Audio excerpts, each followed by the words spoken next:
हो गई। केकरे बांसुरी के? कृष्ण भगवान का बांसुरी रहल जौने के विश्वकर्मा भगवान बनौले रहल। अच्छा तो जब कृष्ण भगवान और बांसुरिया के बजावे तो ये बाबू जे सुने हो पक्ष पक्षी इंसान सारी गोपियां सब लोग एकदम मस्त हो जाए। और वो बांसुरिया का आवाज बाबू जब विश्वकला सुनली तो उनके कलेजवा में बाण नियन लगल बेद है। आइली अपने घरे अपने पति विश्वकर्मा भगवान के लगली डांटे। खाली कहो सुनने बानी कि तू बहुत बड़का कलाकार हुआ, बढ़िया बढ़िया अस्त्र शस्त्र बनौला, हर देवी देवता के देहला। जौने में हो बांसुरिया जवन कृष्ण भगवान का बनौले हुआ वो हमरे छाती पे दाल दरात बा। अरे जब इतनी बतिया बाबू विश्वकर्मा भगवान सुनले न बर्दाश्त ना कैले तमतमाई के उठ के बैठ गईले। विश्वकला जी से कहला कि तू कृष्ण भगवान के बांसुरी के देख के नफरत करत हो। सच्चाई बा कौनो मर्द के सामने अगर मेहरारू होकर दूसरे के मर्दे का बड़ाई करी तो मर्द के बड़ा तकलीफ हुई। आज बड़ी दर्द बा। विश्वकर्मा भगवान से विश्वकला कहत कही मास्टर साहब तर्ज लगल बा।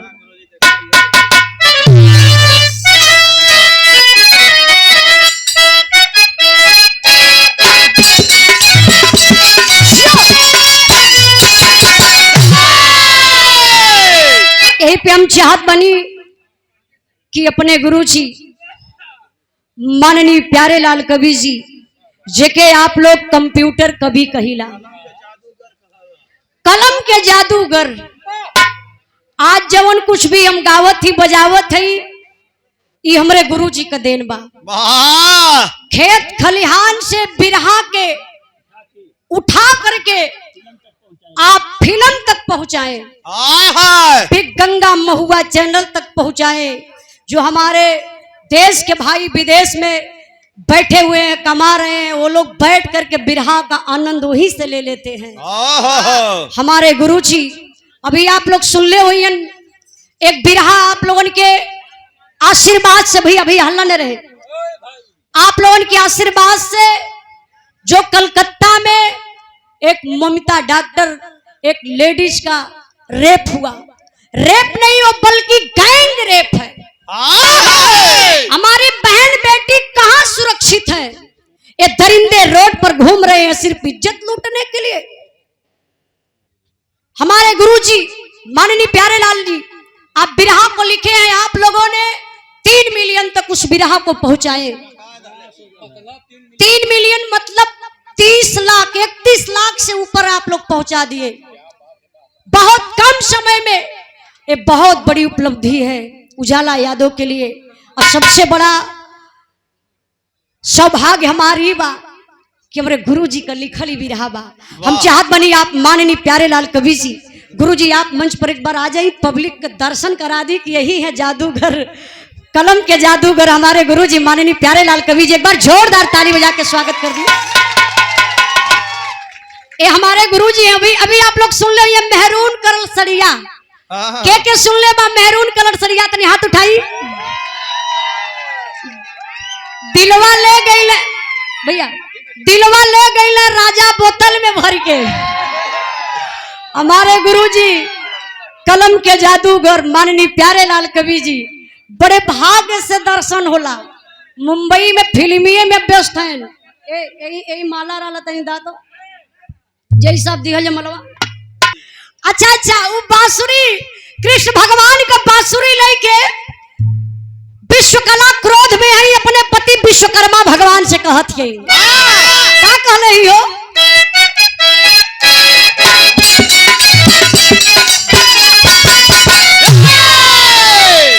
भूला प्यार न कबहू नहीं हरा कह गुजारिया हो नजरिया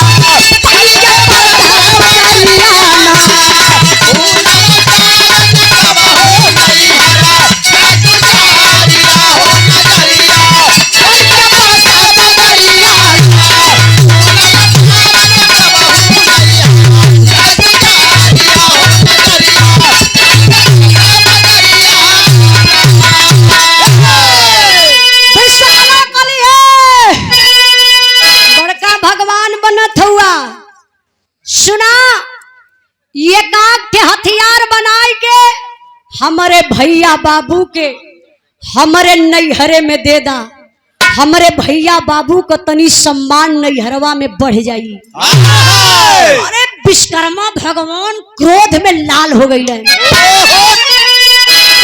हरारू का जात जब देखा तब तू नैहरवे का बड़ाई करेलू, खात या ससुरे में, अब बड़ाई करत हूँ नैहरे का। गुस्सा में लाल विश्वकर्मा भगवान करत कहूँ तर्ज बदल गई हो।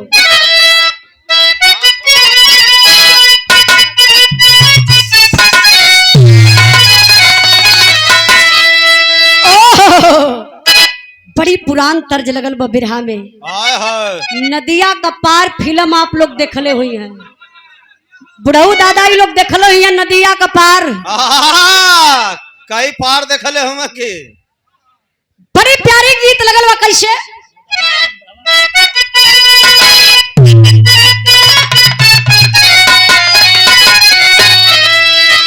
साची कहो तेरे यावन से हमारे, अरे साची कहो तेरे यावन से हमारे, अंगना में आइल बाहर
जल्दी बोलिए। अनीता राज गायिका के बिरहा की बहुत अच्छी कलाकार आप हैं। आपके चाचा जी की तरफ से 100 रुपए का पुरस्कार आपके चरणों में बहुत बहुत प्रणाम, आशीर्वाद का चाह रही। कहना है एक बात आप लोग बताई, बिरहा के सुने वाले भैया बाबू लोग, जो हम गावत ही साफ फरिया था कि ना? अच्छा वजिया क्लियर होता ना? ना क्लियर होता पुछला पीछे ले जात हो ना। ये कौन पूछले के तरीका हो? अरे अबजिया हो। हाँ बोलो उनके सुनाते ना भैया साथ। अच्छा वेरी गुड।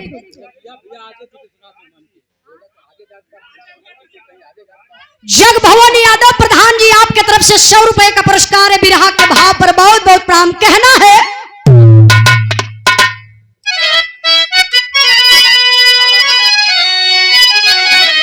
नारी का ताना तो भाज गरा में, नारी का ताना तो भाज गरा में, लागे जहरवा का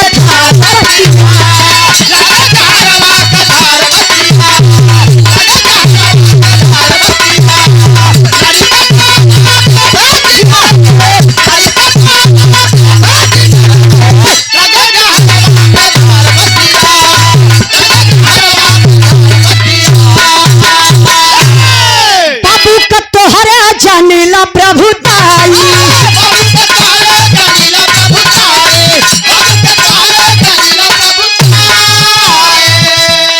भैया है। एक मिनट तनी रुक जा मास्टर साहब। सुभाष यादव पूर्व ग्राम प्रधान मालीपुर के धरती से हमारे बड़े भैया सुभाष यादव जी, एक बार जोरदार ताली बजा के आप लोग स्वागत कर दी भैया को।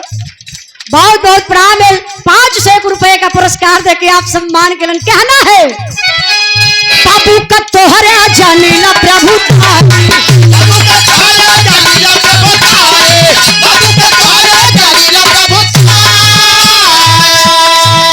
चुगला हुआ हो नारद तोहरो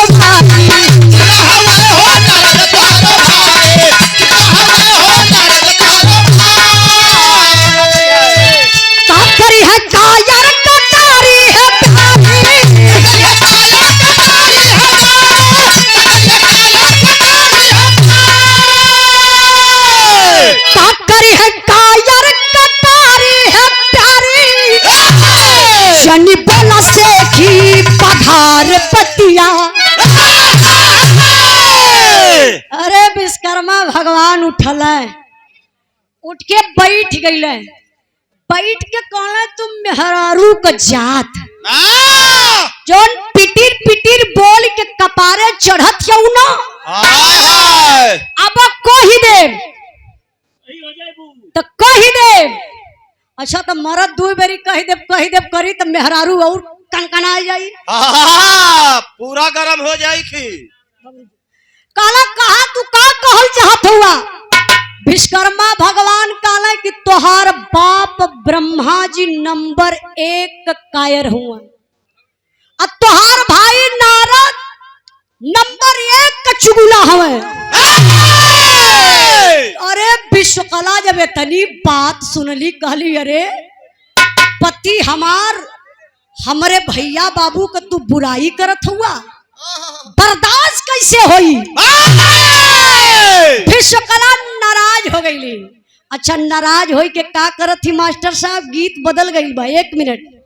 सोनू रेडीमेड स्टोर मालीपुर पंचराम यादव जी की तरफ से 100 रुपए का पुरस्कार, बहुत बहुत प्रणाम। और रिक्की बाबू की तरफ से हमारे भतीजा बाबू 100 रुपए का पुरस्कार देकर सम्मान के लिए आप लोगों का आशीर्वाद लगे। लेकिन बिरहा पर ध्यान दिया, विश्वकला नाराज ही करत का ही तर्ज बदलल बा।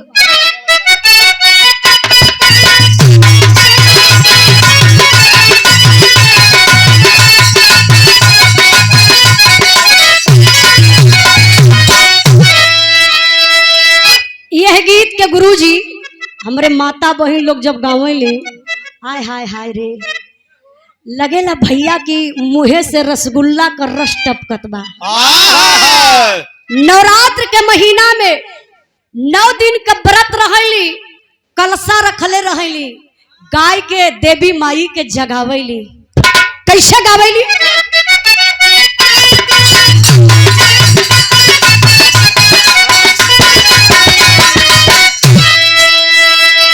अरे निमिया की डरिया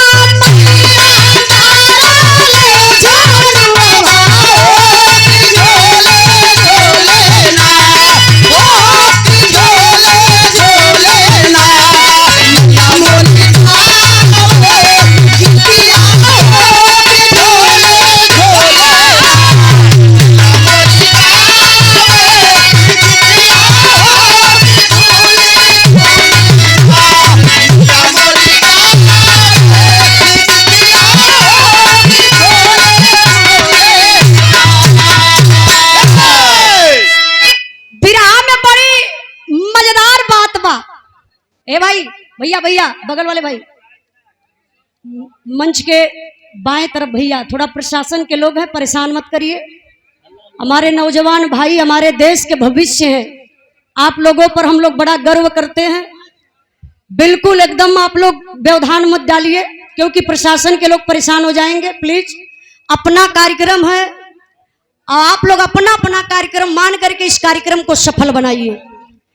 लेकिन बिरहा में भाव बा, विश्वकला नाराज हो के का कैली, अपन पुरान साड़ी नई साड़ी अपन उठाई के कपड़ा लस्ता इतना इकट्ठा कैली, गठरी बनाए रहली, गठरी बनाए के कखिया तरह से दबौली।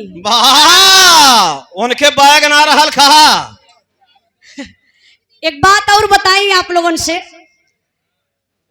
मेहरारू नाराज होली तो कहाँ जाली पता बा? जहर खा के मर जानी। देखो इनके कहले में आए कि भैया केहू आए मत जाइया, नहीं तो अपने अपने मेहरारू के जहर दे देबा। मेहरारू नाराज होली तो अक्सर नैहर जाली, अब मर्द नाराज होला तो कहाँ जाना पता बा? दारू के ठीका पे क्या करे, मूड फ्रेश करे जाना। सही बात है। अगर मर्द मेहरारू में झगड़ा हो गई तो जान तो मर्द का कहिया बा, मर्दे आज 3 दिन से मूड एकदम खराब बा, चल मालीपुर चौराहे पे तनी मूड बना ली हल जाए। मेहरारू ना जाली। ये देखिए हमारे बड़े भैया जगभवन यादव प्रधान विश्वा चितौना के धरती से 100 रुपए का पुरस्कार देके सम्मान किलन। भैया के बहुत बहुत प्रणाम इंद्राज भाई। और 151 रुपए का पुरस्कार दिवाकर यादव रसूलपुर के धरती से, बहुत बहुत प्रणाम भैया। ए लाल टी शर्ट वाला भाई, ए भाई, ए बीरन हमारे नौजवान बिरहा का नंग। अच्छा हमारे बिरहा कहाँ पहुंचलिए सही बतावा। ओ क्या बात है, नहीं लोग सुनत हम समझत भी हम। अब विश्वकला नाराज हो के गठरी आई काखी तर दबौले ही करत का ही मास्टर साहब।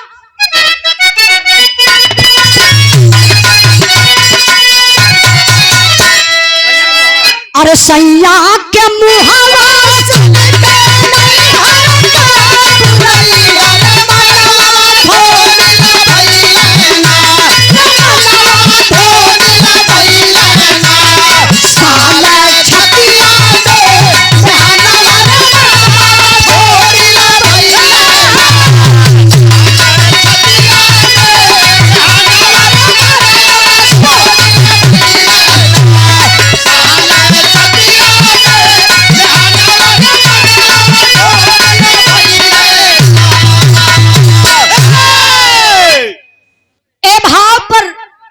सम्मान किए श्री कृष्णा मेडिकल स्टोर बड़े भैया जी की तरफ से 100 रुपए का पुरस्कार।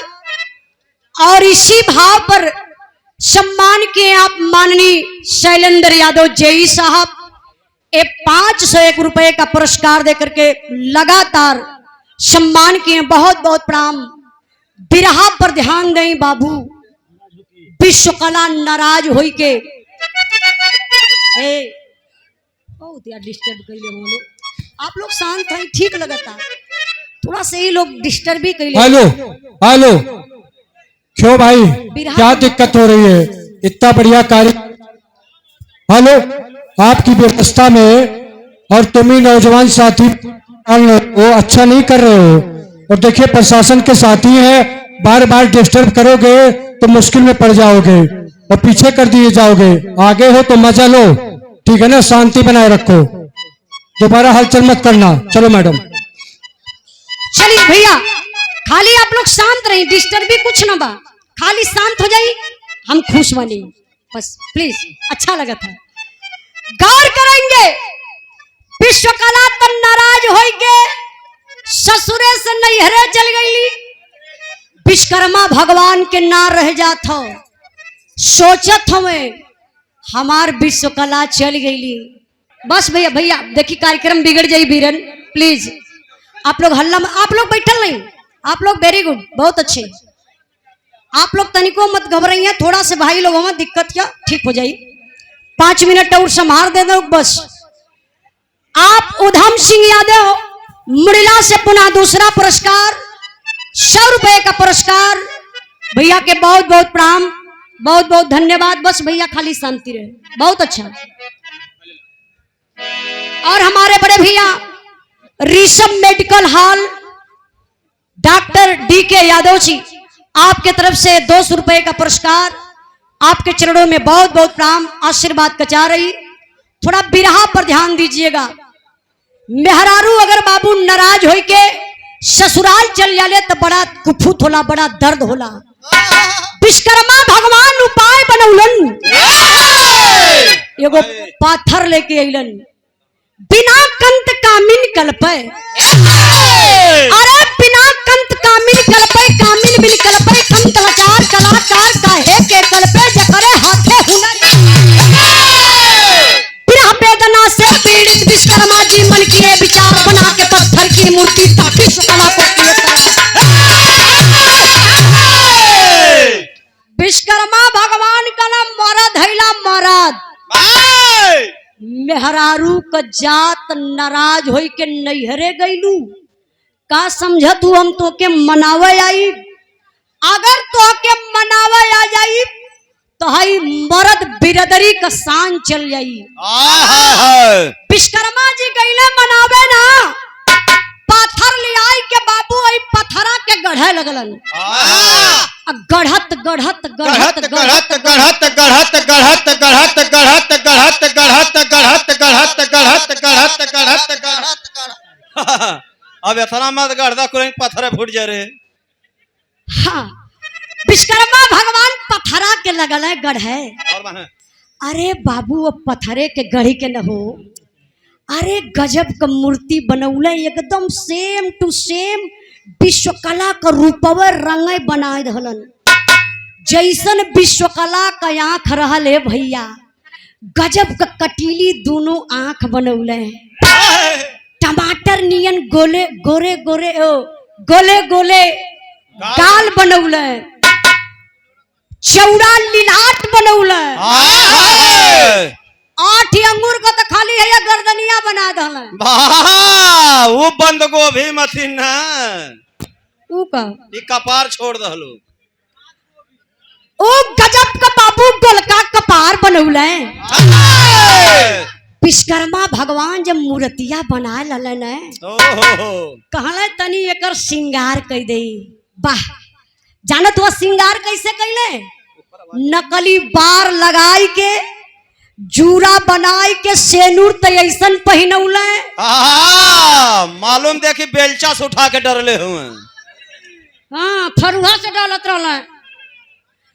गजब का सेनूर भरमांग का पहनौले। अरे भैया लकड़िया का गढ़ के कान का कुंडल, नाक का नथुनी, मंगल सूत्र, श्रृंगार के डाले, सब गहना पहना दहले।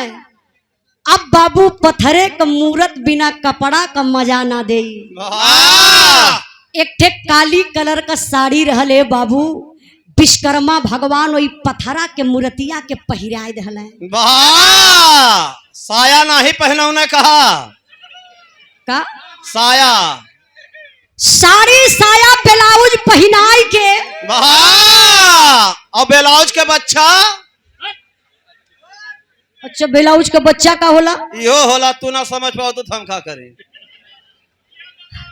नहीं भैया हमके ही ना पता कि ब्लाउज का बच्चा का होला। वो खाली मेला में बिकाला लाइन से टंगल। नहीं भैया हम मेला वाला ना देखिला, ऐसे हमके जानकारी ना हो। विश्वकर्मा भगवान मूर्तिया के सजाई के अजानत हुआ कहाँ रखले? ठीक एकदम दुअरिया के समनवा। जैसे पोस्टर लगल है आप लोग देखत हुआ, ऐसे दिवलिया किया है, ऐसे स्टाइल में मूर्तिया के खड़ी कैले। अच्छा मूर्तिया यहाँ खड़ी कैले दुआरी के सामने। जब उनके हथियार गढ़े के रहे तो विश्वकर्मा जी दुआरिये पर समनवे बैठ जाए दुआरे, हथियारवा गढ़ ले। जब उनकी याद विश्वकला का आवे ना तो इंद्राज भाई ऐसे मुड़िया पिछवा कई के वही पत्थरा के मूर्तिया के लगाई लखाए। जब ताक ले तो नार रह जाए, विश्वकर्मा भगवान है हथियार ऐसे फेंक के दौड़ के विश्वकर्मा भगवान वही पत्थरा के मूर्तिया की यहाँ जाए। वही के लाइन आवे शुरू कर दे। हाँ वो ट्रांसफार्मर रहली ना। अरे विश्वकर्मा भगवान जाए कई मूर्तिया के भरी अकवरी पकड़े। अकवरिया में पकड़ के बाबू लगे सुहरावे। अच्छा तो कई दिन सुहरौला से काम चली ना भैया। रात का टाइम रहल, करीबन 10 बजत रहल। विश्वकर्मा भगवान का मिजाज एकदम बदल गयल। वही पत्थरा के मूर्तिया के सथवा रतिया में करत का हुए गीतिये बदल गई। का हो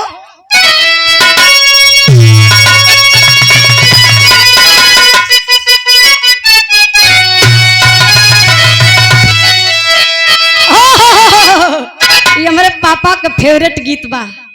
हमार पापा हमके सिखौले बाटे ये गीत के कि कहले उजाला केहू अपने अंदाज में कितना भी गावे, लेकिन जब बेटा तू गई हा ते अपने अंदाज में गई हा।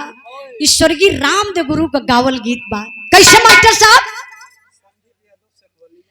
संदीप यादव शेखवलिया जौनपुर के धरती से इस समय भैया गुजरात में हुए। हमार फेसबुक फ्रेंड भी हुए। 501 रुपए का पुरस्कार फोन पे कैले, ऑनलाइन बिरहा भी सुनत है। भैया के बहुत बहुत प्रणाम। और 100 रुपए का पुरस्कार वीरेंद्र यादव जफरपुर के धरती से, भैया के बहुत बहुत प्रणाम। और जगभवन यादव प्रधान बिसौरा चितौना के धरती से गोलू यादव रसोलपुर के धरती से 101 रुपए का पुरस्कार भैया के बहुत बहुत प्रणाम। और 101 रुपए का पुरस्कार CN सावरे हिंदी भोजपुरी के बहुत अच्छे कलाकार भैया की तरफ से 100 रुपए का पुरस्कार बहुत बहुत प्रणाम। और आर्यन फुटवियर निकट bank of Baroda bank Malipur के चौराहे पे भैया का दुकान बा बहुत बहुत प्रणाम। तनी बिरहा पर ध्यान दई। 1 मिनट बिरहावा कहाँ पहुंचल लिए? वह सुहरावत हम विश्वकर्मा जी। हाँ सुहरावत हुआ। कैसे मास्टर साहब?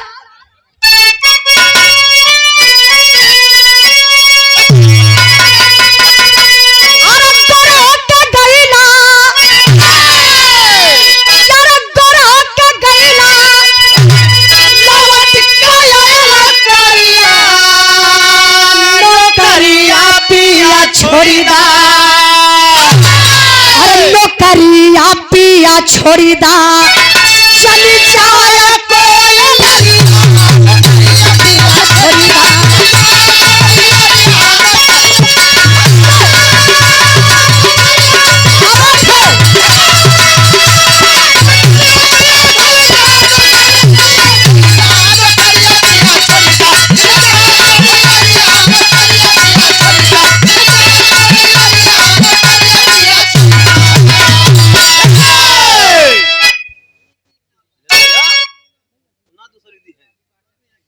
हमारे बड़े भैया आप सामने बैठे हुए हैं, बिरहा का आनंद उठा रहे हैं। बहुत बहुत दिल से धन्यवाद। सुभाष यादव दुबरी पूर्व प्रधान मालीपुर के धरती से दुबरी 501 रुपए का पुरस्कार स्वर्गीय रामदेव गुरु के धुन पर बहुत बहुत भैया के प्रणाम। एक बार जोरदार ताली बजा के आप लोग स्वागत सम्मान कर दी भैया का। वाह बारे अम्बेडकर नगर का धरती, बारे मालीपुर के लोग। कभी कभी सुनवैया अगर अच्छा मिल जालन तो गवैया का मन बड़ा खुश हो जाला। श्याम डेयरी आप इको सर्विस सेंटर बड़े भैया जी की तरफ से 200 रुपए का पुरस्कार बहुत बहुत प्रणाम आशीर्वाद का चाह रही। कहना है क्या?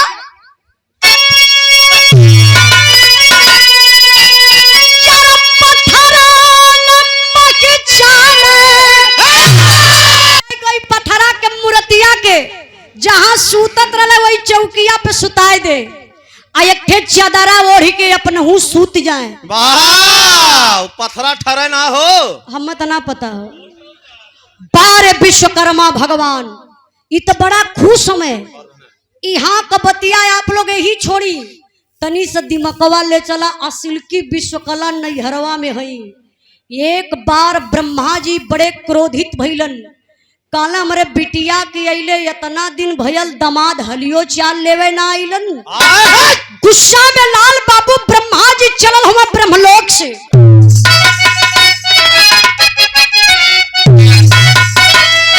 अरे आए विश्वकर्मा के घर पर क्रोध मानी मूर्ति पे गिर गए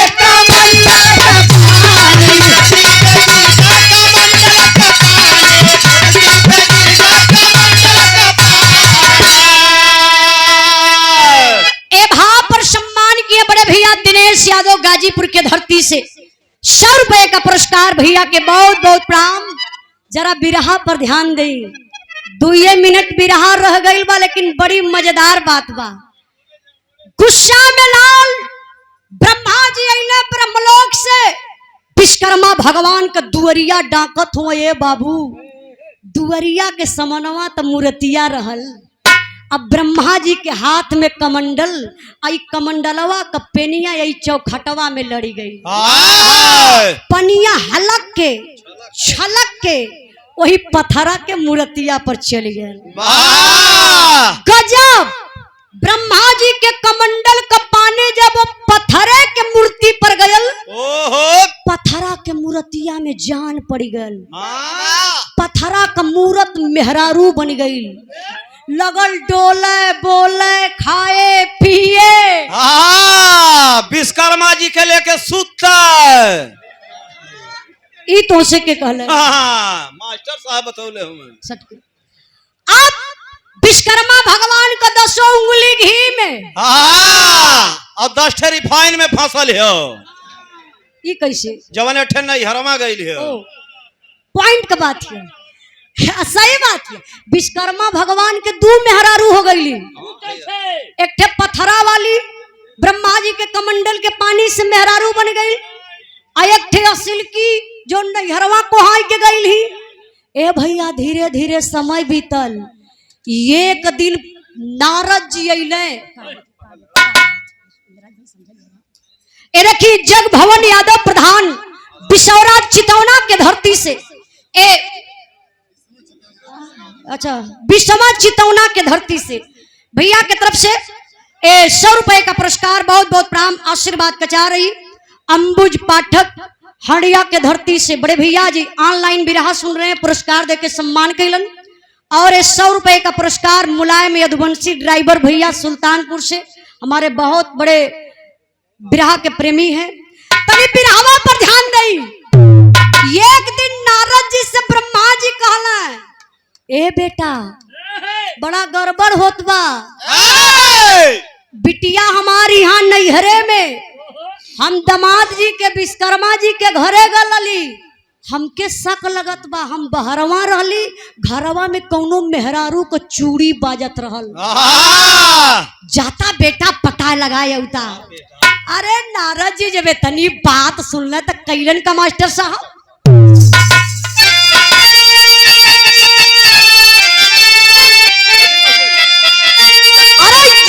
पहुंचा विश्वकर्मा के राजधानी नारद ज्ञानी हो, बजाते बीड़ा कम चले मेहमान नारद ज्ञानी हो।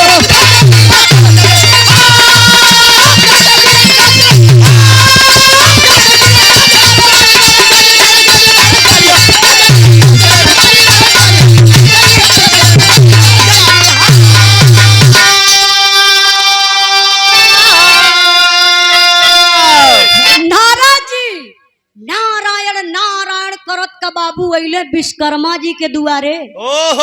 अरे जब विश्वकर्मा जी नारद जी के देखल ना, खुशी में झूम उठल, कला रे अरे रे अहो भाग्य ऋषिराज पधारे।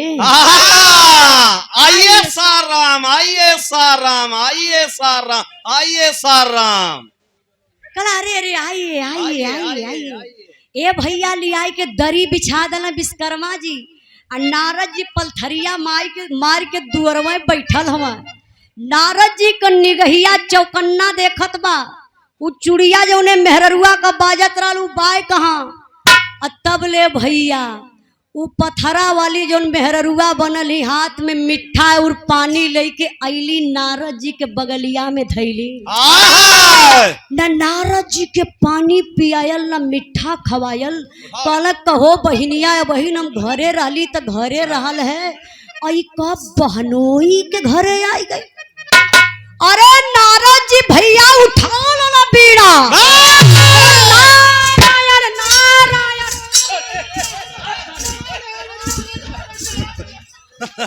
बैठा हो नारद का सार,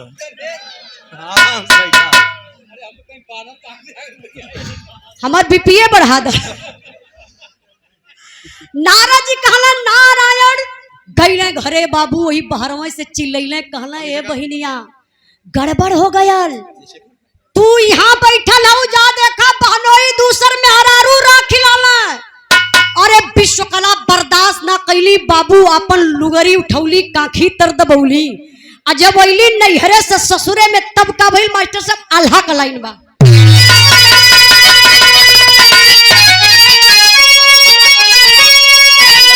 अरे पतिया सुना तला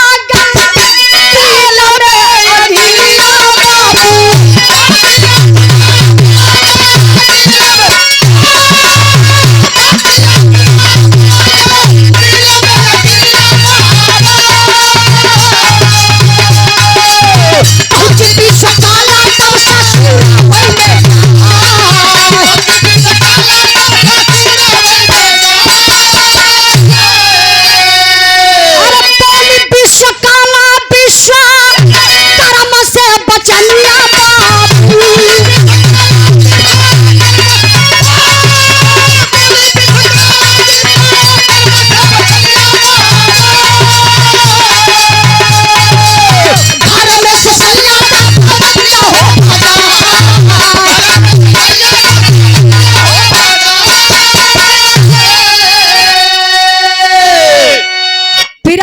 आखिरी भाव बा, बिरहा का आखिरी पॉइंट आप लोग दिल से सुनिएगा, पूरा बिरहा समझ में आ जाई। विश्वकला अली गुस्सा में लाल, अंगना में देखली बाबू मेहरारू, सवत कैसे बर्दाश्त करी है, पकड़ के झोटा वही अंगना में कैली पटकी का पटका। कली करे सवतिया बेशरम, हमरे जियते हमरे भतारे पर तराज करे आ गई। जब दोनों अंगना में पटकी पटका कैली, विश्वकर्मा भगवान का दिमाग चकराए गयल। तब ले बाबू परोर के मंत्र विश्वकर्मा भगवान चलौले, कहला असली नारी असली हो जा, पाथर वाली नारी फिर से हो जा पाथर। पथरा वाली स्टाफ असली की विश्वकला लेके छीनी हथौड़ी वही पथरा वाली के काटे लगली। काली सवतिया जब ले रही तबले डाही, यही से लोग कहला मेहरारू पथरे कभी सवत बर्दाश्त ना करी है। जगह जगह से कटली बाबू, गर्दन कटली, बाह कटली, मरली सीना पर एक छीनी हथौड़ी। गजब तयब भयल जब पेटावा पर मरली एक छीनी हथौड़ी न बाबू, पेटावा फटल, एक सुंदर सा लड़की पैदा भइल। मतलब विश्वकर्मा जी अपन काम कहे गुजरल हन, ये तो हमके ना जानकारी हो। अरे हो गल बहन, पता ना हो। उन लड़की जवन पैदा भइल ओकर नाम का पड़ल, हमरे बिरहा का आखिरी लाइन बा। यही आखिरी भाव पर सम्मान कैलन बड़का भैया रामकरण यादव प्रधान जी, कर मिश्रपुर के धरती से 200 रुपए का पुरस्कार, और साथ साथ में हमारे बड़े भैया नवनीत यादव बिल्डिंग मटेरियल गुआवा जलालपुर के धरती से 200 रुपए का पुरस्कार, और 200 रुपए का पुरस्कार हमारे बड़े भैया आप बिरहा के आखिरी भाव पर राजकुमार यादव सलाहुद्दीनपुर के धरती से बहुत बहुत भैया के प्रणाम। लेकिन आखिरी भाव में कहना है, आर्या फैशन बड़े भैया जी की तरफ से 100 रुपए का पुरस्कार। कहना है,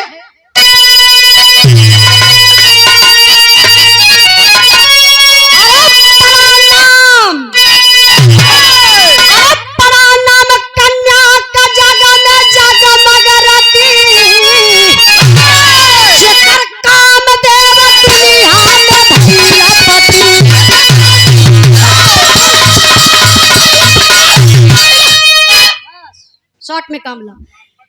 लाखन यादव बड़े भैया अकबरपुर के धरती से 100 रुपए का पुरस्कार, बहुत बहुत प्रणाम, आशीर्वाद कचा रही। गौर करेंगे बाबू, वो लड़की का नाम पड़ल रति। रति जब सयान भइलिन तो उनकर बिया भयल कामदेव से। जरा गौर करेंगे, कामदेव बिरहा के सुनने वाले भाई बाबू, कामदेव आज भी हर एक इंसान के अंदर पावल जलन। हमारे पार्टी में एक जने कामदेव खत्म हुए के कर, ये हारमोनियम मास्टर पे यनकर तो जोरा पे हुआ। कामदेव बहुत बड़ी गलती कैलन, कामदेव के शिव जी जला के भस्म कदलन। रति जाय के शिव जी के सामने रोवत है, बिना पति के नारी का कवन गति, हमरे पति के जियाई दे। शिव जी कहला, ये जन्म में ना, अगले जन्म में तोहरे पति के जियाई, फिर तोहार बियाह कराई। अगला जन्म का भेल, बियाह का भेल, हमारे ही जब बिरहा खत्म। बिरहा का आखिरी छाप मास्टर साहब सोनू यादव बाजी कुट्टड़वा के धरती से 200 रुपए का पुरस्कार, बहुत बहुत प्रणाम। कुछ गाँव बजाव में गलती भइल हुई तो आप लोग क्षमा करिए। और 100 रुपए का पुरस्कार आई बोल नहीं जरूरी बा। आप बड़े भैया वकील अहमद, अब का लिखले हुआ आजमगढ़ से समझे में ना हो तो, ये 100 रुपए का पुरस्कार भैया के बहुत बहुत प्रणाम। कहना है, जग्गू पहलवान जी की तरफ से 100 रुपए का पुरस्कार, जग भवन प्रधान जी की तरफ से 100 रुपए का पुरस्कार, बहुत बहुत प्रणाम, आशीर्वाद कचा रही। अब